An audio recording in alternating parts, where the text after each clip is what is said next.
नमस्कार, मैं सुनील स्वामी, आपका हिंदी भाई सुनील स्वामी यूट्यूब चैनल और फेसबुक पेज पर स्वागत कर रहा हूं। अपना टॉपिक चल रहा था वाक्य विचार, और वाक्य विचार में हम पढ़ रहे थे रचना या उत्पत्ति के आधार पर वाक्य के बीच, जिसमें हमने सरल वाक्य है वो पढ़ लिया था, संयुक्त वाक्य भी हमने पढ़ लिया था। संयुक्त वाक्य में हमने कुछ उदाहरण किए थे, तो कुछ और उदाहरण अगर हम करते हैं तो देखिए कौन कौन से उदाहरण हो सकते हैं, किस तरह का पर्सन है वो आ सकता है। तो देखिए उदाहरण की अगर हम बात करें तो मैंने राधा से पढ़ने को कहा, मैंने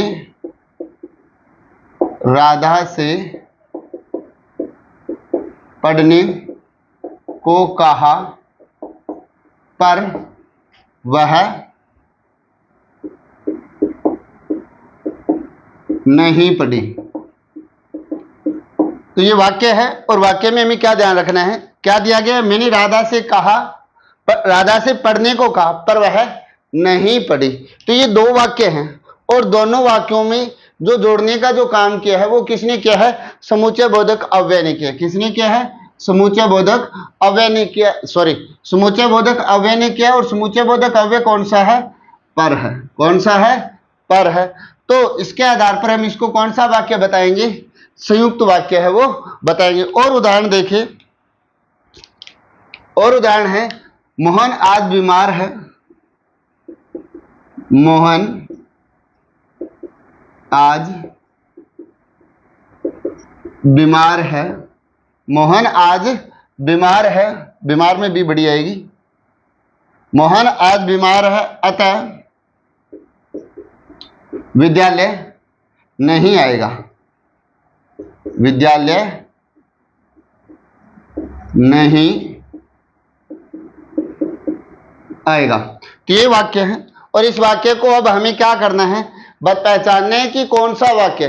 तो इसको पहचानने के लिए हमें क्या ध्यान रखना है कि जो संयुक्त वाक्य को जोड़ने वाले होते हैं, यानी दो वाक्यों को जोड़ने वाले समुच्चय बोधक अव्यय हैं, वो कौन कौन से हैं। जैसे मैंने कल आपको बताया था, और, तथा, एवं, वह, या, अथवा, इसलिए, अतः, लेकिन, परंतु, किंतु, अगर, ये जो शब्द आते हैं उनके आधार पर हम इनको क्या मानते हैं, संयुक्त वाक्य मानते हैं। तो इसमें भी कौन सा जो शब्द है वो जुड़ा हुआ है, किससे जुड़ा हुआ है, अंत अतः से जुड़ा हुआ है। तो ये कौन सा वाक्य हो गया, संयुक्त वाक्य हो गया। कौन सा हो गया, संयुक्त वाक्य हो गया। तो ये अपना जो वाक्य का टॉपिक था संयुक्त वाक्य, उम्मीद कर रहा हूं सबको समझ में आया होगा। ठीक, और वीडियो को अंत तक देखा करें, और कोई भी अगर कमी आपको लग रही है तो आप उसमें सुधार करने का जो मैसेज है वो कीजिए, जिसमें मैं उसमें सुधार कर सकूं, और कोशिश ये करूं कि आप सबको अच्छे से मैं समझा सकूं। और चैनल पर पहली बार आते हैं तो आप चैनल को सब्सक्राइब करें और वीडियो को लाइक भी कर दिया करें, ताकि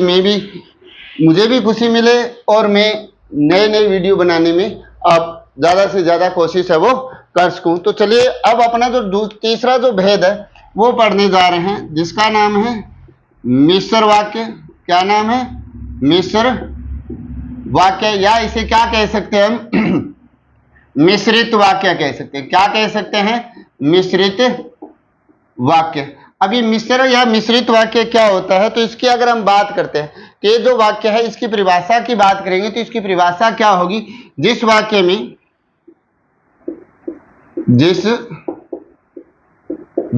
में एक प्रधान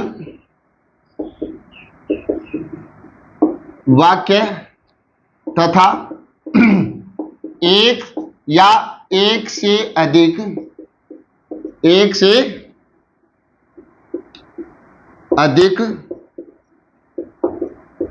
आश्रित वाक्य हो, आश्रित उपवाक्य हो, तो उसे मिश्र वाक्य कहते हैं। तो क्या होता है, जिस वाक्य में एक प्रधान वाक्य होगा और एक या एक से अधिक आश्रित उपवाक्य होते हैं, और जिसमें ये होता है वो कौन सा वाक्य कहलाता है, वो मिश्र वाक्य वो कहलाता है।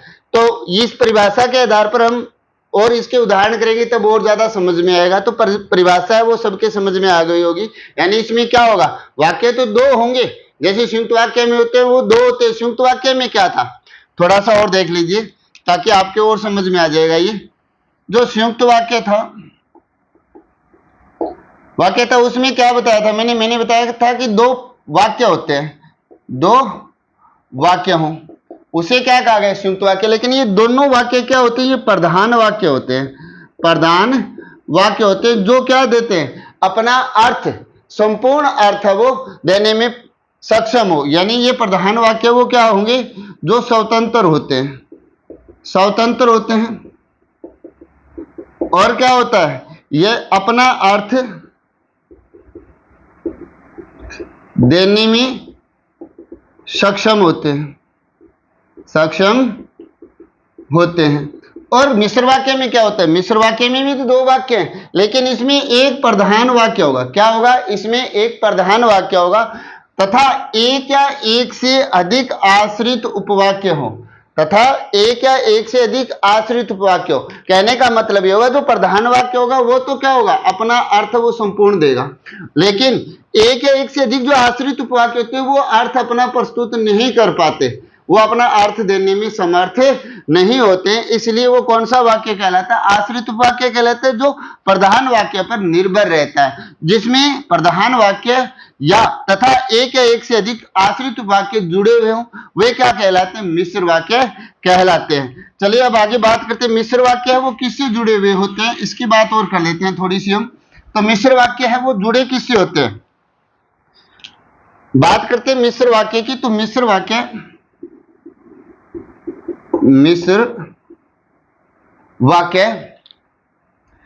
के आश्रित उपवाक्य,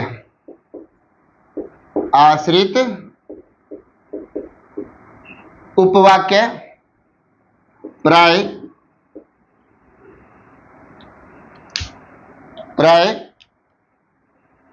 कि क्योंकि जो सो जब तब यदि तो क्योंकि इसलिए अगर मगर जैसे वैसे ज्यों ही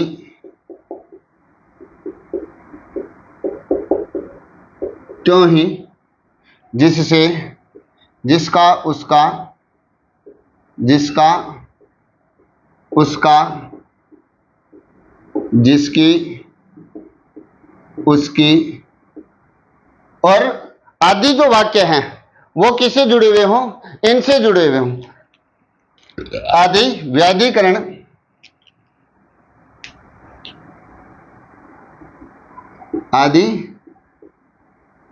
व्याधिकरण अव्यय से, आदि व्याधिकरण समुच्चय बोधक अव्यय से, समुच्चय बोधक अव्यय से जुड़े होते हैं। ये देखिए, ये एक मान लीजिए ट्रिक की है, मिश्र वाक्य को पहचानने की जो ट्रिक है वो क्या होगी, जिस वाक्य में जो भी वाक्य दिया हुआ होगा उसमें अगर ये जो शब्द आपको मिल रहे हैं, कौन से शब्द कि क्योंकि जो सो जब तब यदि तो क्योंकि इसलिए अगर मगर जैसे वैसे ज्यों ही त्यों ही जिसका उसका जिसकी उसके आदि व्याधिकरण समुच्चय बोधक अव्यय से जुड़े हुए हैं, तो वो कौन सा वाक्य कहलाएगा, मिश्र वाक्य कहलाएगा। क्या कहलाएगा, मिश्र वाक्य कहलाएगा। और उसको हम पहचान सकते हैं, यानी इन शब्द जहां भी ये शब्द लिखे हुए हैं वहां पर कौन सा वाक्य होता है, मिश्र वाक्य होता है। जैसे उदाहरण से और समझते हैं हम, उदाहरण से देखें, मैं इधर लिख रहा हूं, मोहन ने कहा कि,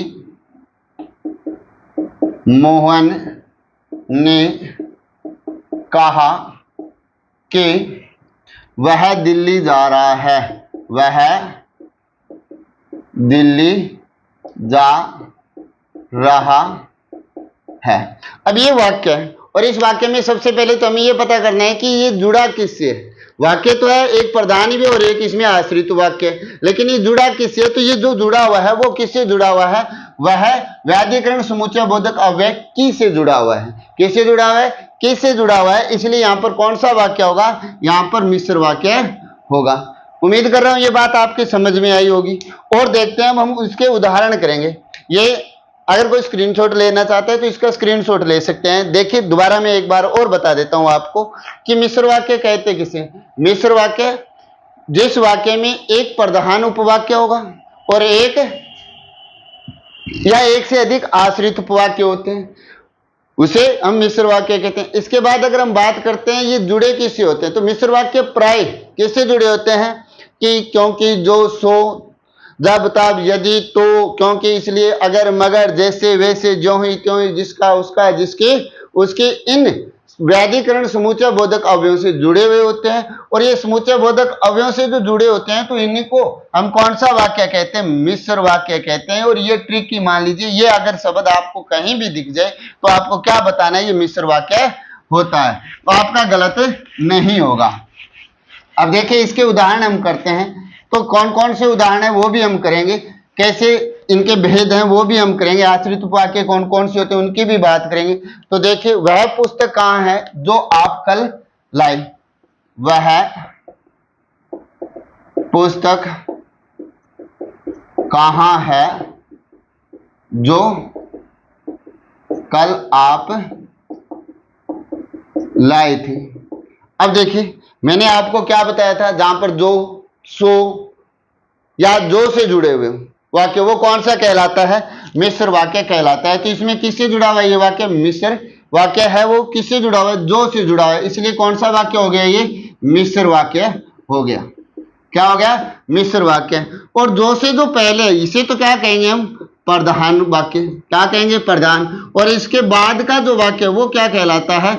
आश्रित उपवाक्य कहलाता है। क्या कहलाता है? आश्रित उपवाक्य कहलाता है। इसे तो क्या बोलते हैं? प्रधान उपवाक्य बोलते हैं। और इसे जो के बाद आ रहा है उसे क्या कहेंगे हम? आश्रित उपवाक्य वो कहेंगे। तो उम्मीद कर रहा हूं ये बात भी आपके समझ में आ गई कि इसमें किस तरह से हमने मिश्र वाक्य को पहचाना है। और उदाहरण देखिए,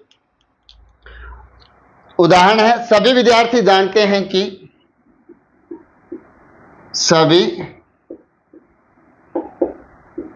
विद्यार्थी जानते हैं कि अध्यापक उनके हित की बात करते हैं। अध्यापक उनके हित की बात करते हैं। ये देखो, सभी विद्यार्थी जानते हैं कि अध्यापक उनके हित की बात करते हैं। ये बात वही बात है कि खुद तो क्या होते, जलते रहते हैं और दूसरों को प्रकाशित करते हैं। यानी अध्यापक एक उस मोमबत्ती के समान है जो स्वयं जलते हैं और दूसरों को प्रकाश देता है। तो अध्यापक उस मोमबत्ती के ही समान है। तो इसमें भी क्या बताया गया? ये वाक्य, पहले इस वाक्य का भावार्थ समझे कि सभी विद्यार्थी सारे जानते हैं। क्या जानते हैं? कि अध्यापक उनके हित का, उनका भला चाहते हैं। लेकिन हमें यहाँ पर किसकी बात करनी है? हमें वाक्य की बात करनी है, वाक्य को पहचानना है। तो वाक्य को पहचानेंगे कैसे? मैंने आपको जो शब्द बताए थे, जो व्याधिकरण समुच्चय बोधक अव्यय बताए थे, उन शब्दों को ढूंढना है कि इसमें वो शब्द है या नहीं, यानी वो अव्यय है या नहीं। तो इसमें कौन सा अव्यय मिल गया? कि अव्यय है, वो मिल गया। कि अव्यय मिल गया तो हम इसको क्या बताएंगे? ये कौन सा वाक्य हो जाएगा? मिश्र वाक्य हो जाएगा। कौन सा हो जाएगा? मिश्र वाक्य हो जाएगा। अब हमें ये पूछा जाता है कि इसमें प्रधान उपवाक्य कौन सा है और आश्रित उपवाक्य कौन सा है। तो हमेशा ही ध्यान रखना, जो भी व्याधिकरण समुच्चय बोधक अव्यय से जुड़ा हुआ वाक्य है उसके पहले वाला, यानी इसके आगे ये जो पहले, ये तो क्या होता है? प्रधान उपवाक्य। और उसके बाद वाला जो वाक्य होता है वो क्या कहलाता है? आश्रित उपवाक्य कहलाता है। तो ये तो क्या हो गया अपना? प्रधान उपवाक्य हो गया। कौन सा हो गया? प्रधान उपवाक्य। और ये कौन सा माना जाएगा? ये माना जाएगा आश्रित उपवाक्य। कौन सा माना जाएगा? आश्रित उपवाक्य। तो मिश्र वाक्य आपके समझ में आ गया होगा। मिश्र वाक्य में मैंने आपको बताया कि मिश्र वाक्य में कौन कौन से शब्द होंगे, तो हमें मिश्र वाक्य की पहचान करने में आसानी रहेगी। तो कौन कौन से होंगे? एक तो होगा आपका कि, क्योंकि, जो, सो, जब, तब, ज्यों ही त्यों ही, अगर, मगर, जिसका, उसकी, जब, तब, ये जहां शब्द जुड़े हुए, क्योंकि, इसलिए भी इसमें आता है, ये जहां शब्द जुड़े हुए हैं वहां कौन सा वाक्य होता है? मिश्र वाक्य वो होता है। तो उम्मीद कर रहा हूं सबको समझ में आ रहा होगा। ठीक, अब हम बात करेंगे किसकी, इनके जो प्रधान और आश्रित उपवाक्य है उनकी। तो प्रधान की तो बात करनी नहीं है हमें करनी है आश्रित उपवाक्य। तो आश्रित उपवाक्य है वो कौन कौन से होते हैं, तो उनकी बात करते हैं। ठीक, तो सबसे पहले हम बात करते हैं आश्रित उपवाक्य की। किसकी बात करेंगे, आश्रित उपवाक्य। और आश्रित उपवाक्य है वो कितनी तरह के होते हैं, वो 3 तरह के होते हैं। कौन कौन से होते हैं, तो देखिए, एक तो होता है संज्ञा आश्रित उपवाक्य। कौन सा होता है, संज्ञा आश्रित उपवाक्य। दूसरा होता है विशेषण आश्रित उपवाक्य। और तीसरा जो होता है वो होता है क्रिया विशेषण आश्रित उपवाक्य। यानी संज्ञा आश्रित उपवाक्य, विशेषण आश्रित उपवाक्य और कौन सा होगा, क्रिया विशेषण आश्रित उपवाक्य। ये 3 तरह के आश्रित उपवाक्य होते हैं। कितनी तरह के होते हैं, ये 3 तरह के आश्रित है जो उपवाक्य होते हैं। और इन्हीं आश्रित उपवाक्यों को हम अब डिटेल से पढ़ेंगे, पूरे विस्तृत इनकी जानकारी है वो हम करेंगे। तो चलिए शुरू करते हैं। सबसे पहले हम संज्ञा आश्रित उपवाक्य के बारे में जानेंगे। किसके बारे में जानेंगे, तो संज्ञा आश्रित उपवाक्य के बारे में जानेंगे। तो देखिए, पहला अपना जो टॉपिक होगा वो होगा संज्ञा आश्रित उपवाक्य। और संज्ञा आश्रित उपवाक्य क्या होता है, तो देखिए उसकी जो परिभाषा होगी वो होगी जो प्रधान वाक्य, जो प्रधान उपवाक्य की, जो प्रधान उपवाक्य की कि किसी संज्ञा अथवा किसी संज्ञा अथवा संज्ञा पदबंध के स्थान पर, संज्ञा पदबंध के स्थान पर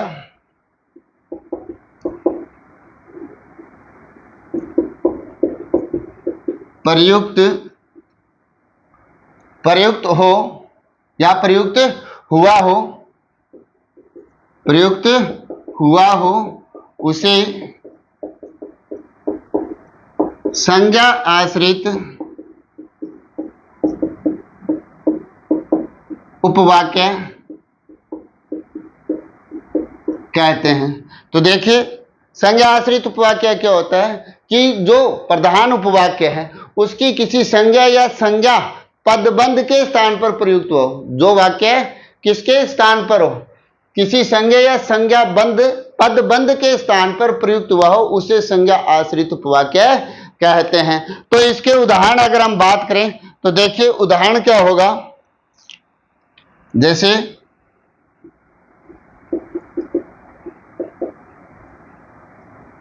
गांधी जी ने कहा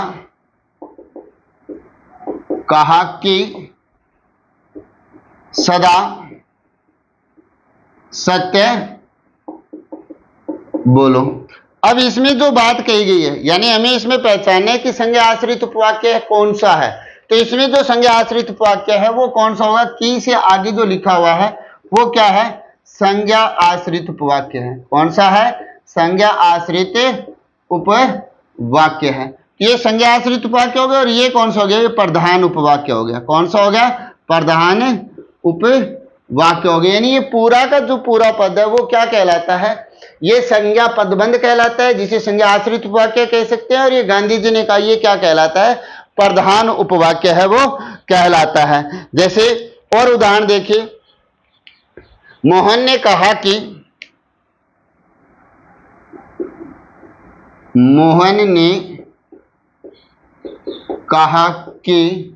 वह कि आज मुझे घर जाना है, कि आज मुझे घर जाना है। क्या कहते हैं कि मोहन ने कहा कि आज मुझे घर जाना है। अब इसमें क्या ध्यान रखना है आपको, इसमें कौन सा शब्द दिया गया है आपको, की दिया गया है, तो इसलिए ये कौन सा वाक्य हो गया, संज्ञा आश्रित उपवाक्य हो गया। कौन सा हो गया, संज्ञा आश्रित उपवाक्य हो गया। ठीक, और इसे क्या कहा गया है, ये प्रधान उपवाक्य है वो कहलाता है। ठीक, और देखिए उदाहरण, मेरे जीवन का उद्देश्य है कि, मेरे जीवन का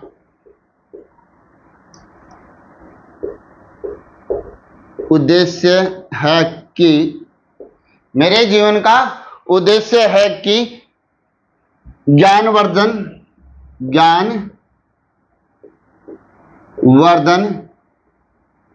करूं। अब यहां पर जो बात कही गई है इसमें हमें क्या ध्यान रखना है कि कौन सा वाक्य आश्रित उपवाक्य और कौन सा प्रधान उपवाक्य है। तो सबसे पहले तो हमें इसमें पहचानने का कैसे कि मेरे जीवन का उद्देश्य, ये क्या हो गया प्रधान, कैसे कि इसमें उद्देश्य क्या है, किसके जीवन का है, तो मेरे जीवन का, तो ये मेरे लिए क्या, मेरा जीवन है वो ही क्या है, मेरे लिए प्रधान है।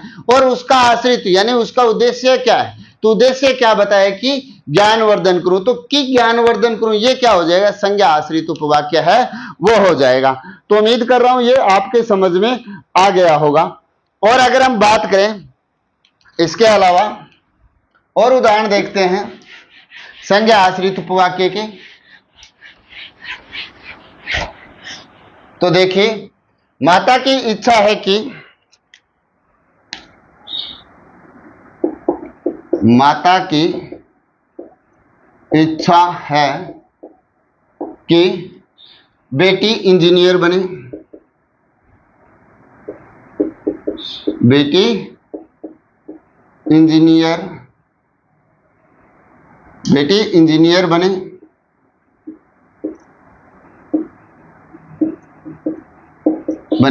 अब यहां पर प्रधान क्या होगी, माता की इच्छा होगी, क्या होगी, माता की इच्छा, और उसका आश्रय क्या है, उसका आश्रय क्या हो जाएगा, बेटी इंजीनियर बने। तो बेटी इंजीनियर बने वो क्या हो गई, आश्रित उपवाक्य, और माता की इच्छा क्या कहलाएगी, माता की इच्छा वो प्रधान उपवाक्य कहलाएगी। अब देखिए इसमें और आपको क्या ध्यान रखना है, इसमें जो सबसे बड़ी बात है वो मैं आपको बताता हूं कि संज्ञा आश्रित उपवाक्य है ना, इसमें आपको पहचानने की जो ट्रिक है वो क्या होती है, कि या क्योंकि जहां लगा हुआ है, कि या क्योंकि जहां लगा हुआ है वहां आंख बंद करके आपको क्या करना है, संज्ञा आश्रित उपवाक्य है वो करना है। और की के बाद और क्योंकि के बाद लिखा हुआ होना चाहिए, यानी कहने का मतलब जैसे की के बाद का ना, तो ये क्या कहलाएगा, संज्ञा आश्रित उपवाक्य कहलाएगा। क्या कहलाएगा, संज्ञा आश्रित उपवाक्य, की या क्योंकि के बाद का।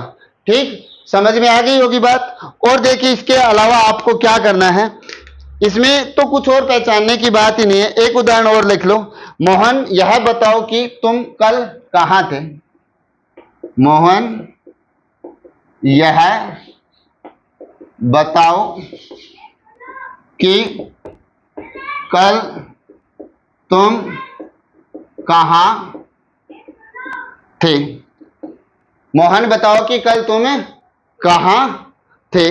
ठीक, इसके बाद अगर हम बात करते हैं किसकी, दूसरे आश्रित उपवाक्य की, किसकी बात करेंगे हम, दूसरे आश्रित उपवाक्य की है जो बात करेंगे।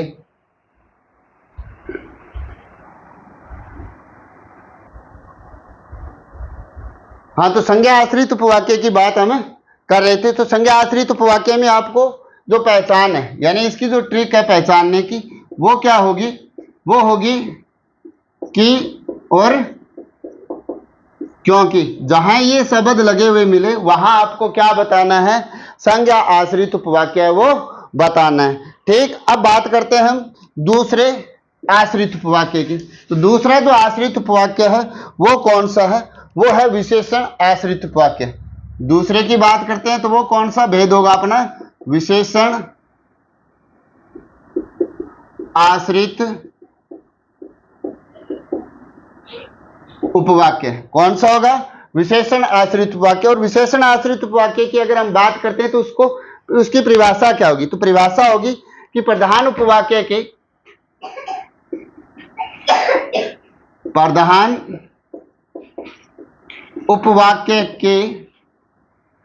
प्रधान उपवाक्य के किसी संज्ञा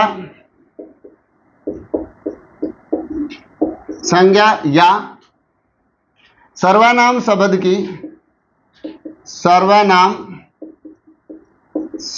की विशेषता बताने वाले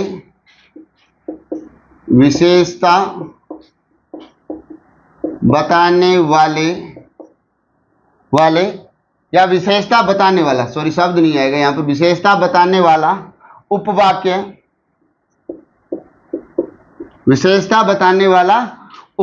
विशेषण आश्रित उपवाक्य कहलाता है। क्या कहलाता है? विशेषण आश्रित उपवाक्य कहलाता है। क्या कहलाता है? विशेषण आश्रित उपवाक्य कहलाता है। अब देखिए इसकी पहचान, इसको मैं पहले ही पहचान बता देता हूं ताकि आपको जल्दी समझ में आ जाए। पहचान क्या होगी इसकी, वो देखिए। पहचान होगी इसकी कि विशेषण आश्रित उपवाक्य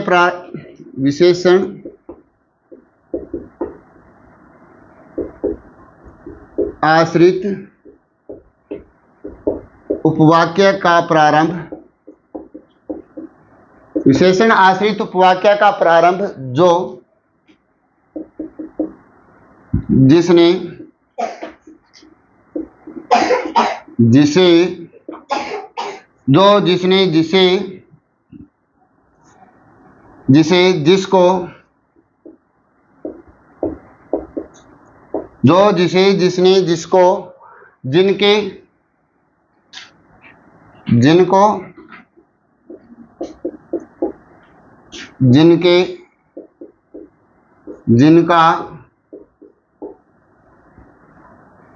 जिनके लिए आदि से होता है। ये देखिए, ये बात समझने की है कि पहले तो हमें पढ़ना है कि विशेषण आश्रित उपवाक्य है क्या। तो विशेषण आश्रित उपवाक्य क्या होता है कि वह प्रधान उपवाक्य की किसी संज्ञा या सर्वनाम शब्द की विशेषता बताने वाला उपवाक्य क्या कहलाता है? विशेषण आश्रित उपवाक्य कहलाता है। इसके बाद हम बात करते हैं पहचान। तो विशेषण आश्रित वाक्य का जो प्रारंभ है वो किससे होता है? वो होता है जो जिसको, जिनको, जिनके, जिनका, जिनके लिए आदि से होता है। यानी विशेषण आश्रित वाक्य वो इन शब्दों से शुरू हो रहा है, तो हम कौन सा मानेंगे? विशेषण आश्रित उपवाक्य मानेंगे। तो उदाहरण देखिए, इसका एक उदाहरण है, मैंने एक व्यक्ति देखा। जैसे मैंने एक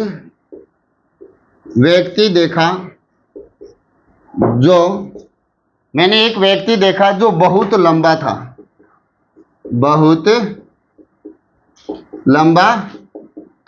अब देखिए, इसमें जो आश्रित उपवाक्य पहचानने की बात की जाए, आपसे पूछा जाए कि विशेषण आश्रित उपवाक्य कौन सा है, तो आपको क्या ध्यान रखना है? जहां से वाक्य कहां से शुरू हुआ हो, जो से शुरू हुआ हो, तो आपको क्या बताना है? वो विशेषण आश्रित उपवाक्य होगा। क्या होगा? विशेषण आश्रित उपवाक्य है वो होगा। क्या कहलाएगा? वो विशेषण आश्रित उपवाक्य जो से शुरू हुआ है वो विशेषण आश्रित उपवाक्य है वो कहलाएगा। और देखिए उदाहरण, इसका उदाहरण है, मैंने वही घड़ी खरीदी जो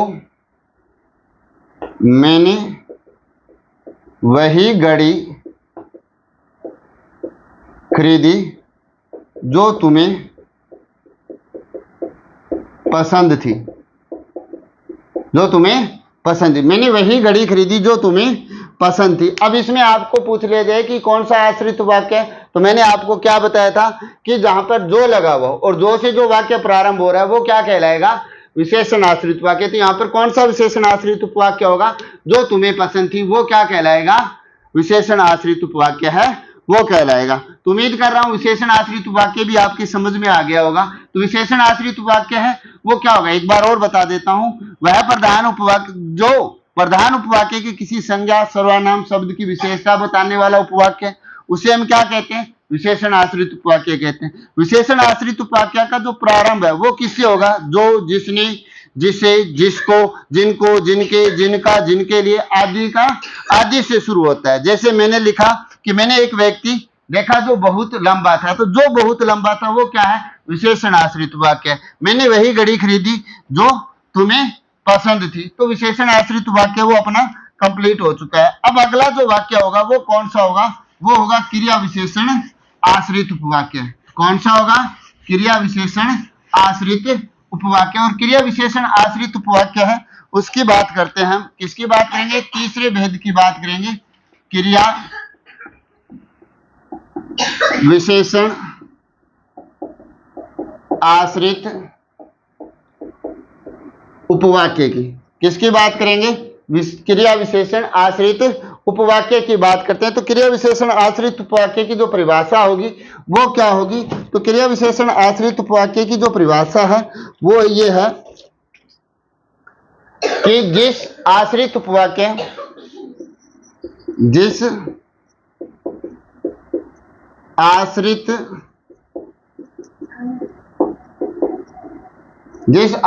उपवाक्य, जिस आश्रित उपवाक्य का प्रयोग क्रिया विशेषण की तरह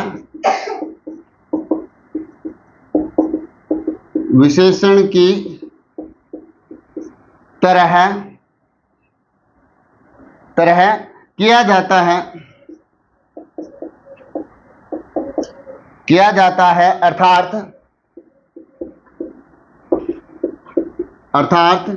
जो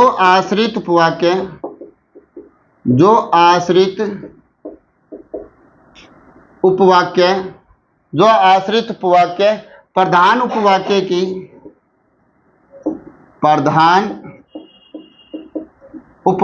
की विशेषता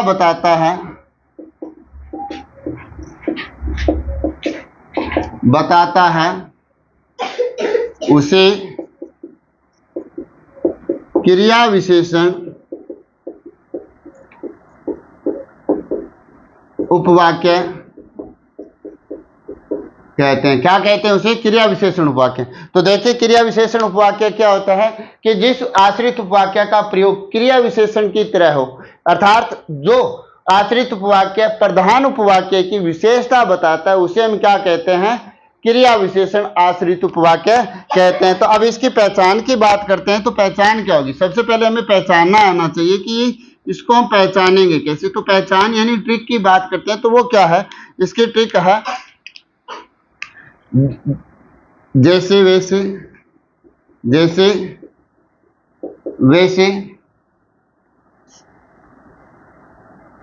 ज्यों ही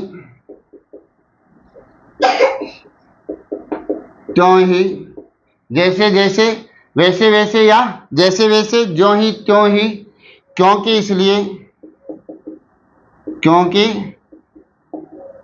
इसलिए अब मैंने आपको लिखाया था क्योंकि शब्द किस में लिखाया था, संज्ञा आश्रित वाक्य। अकेला आ रहा है तो संज्ञा आश्रित वाक्य, और दोनों साथ में आ रहे क्रिया, दोनों साथ में, क्योंकि और इसलिए दोनों साथ में आ रहे तो क्रिया विशेषण आश्रित उपवाक्य होगा। इसके अलावा और बात करते हैं, जैसे जिधर उधर, और बात करते हैं हम जो ही त्यों ही हो गया, जैसे वे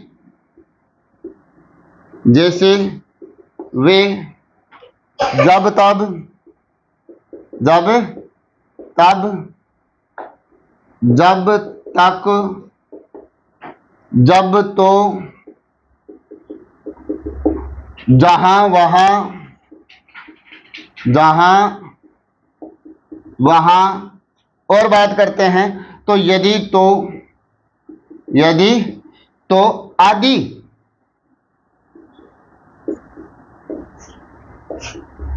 शब्दों का प्राय प्रयोग होता है। किसमें होता है ये प्रयोग, क्रिया विशेषण में होता है, प्रयोग होता है।